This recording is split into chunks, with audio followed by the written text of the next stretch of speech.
যার ভেতর কথা বলার আকুলতা নেই, যে দিনের পর দিন কথা না বলেই থাকতে পারে, যে অভিমান ভাঙায় না, যে অন্য কাউকে বেশি গুরুত্ব দেয়, সে আসলে আপনাকে ভালোবাসে না, শুধু অভ্যেসে পাশে রাখে। ভালোবাসা মানেই তো টান, অস্থিরতা, অপেক্ষা। যেখানে চুপ থাকা মানেই দূরত্ব, আর উদাসীনতা মানেই ধ্বংসের শুরু।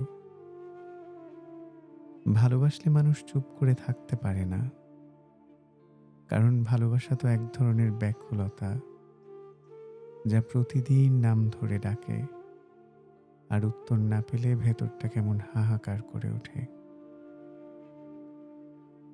ভালোবাসা মানে তো নিজেকে ভুলে অন্য কারো অপেক্ষায় থাকা। একটা কেমন আছো শব্দ শুনে সারা দিনের ক্লান্তি মুছে ফেলা।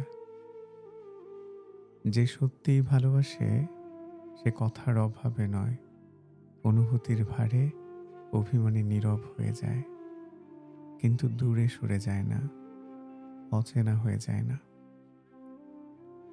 যে মানুষ সত্যিই আপনাকে ভালোবাসবে, সে আপনার নীরবতা বুঝে নেবে, আপনার না বলা কথার মানে খুঁজে নেবে চোখের ভেতর।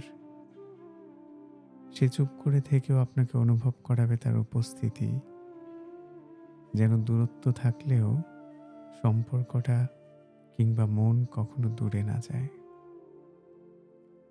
কিন্তু যে ভালোবাসে না, তার কাছে আপনার অভিমান, আপনার নীরবতা সবই বিরক্তির মতো লাগে।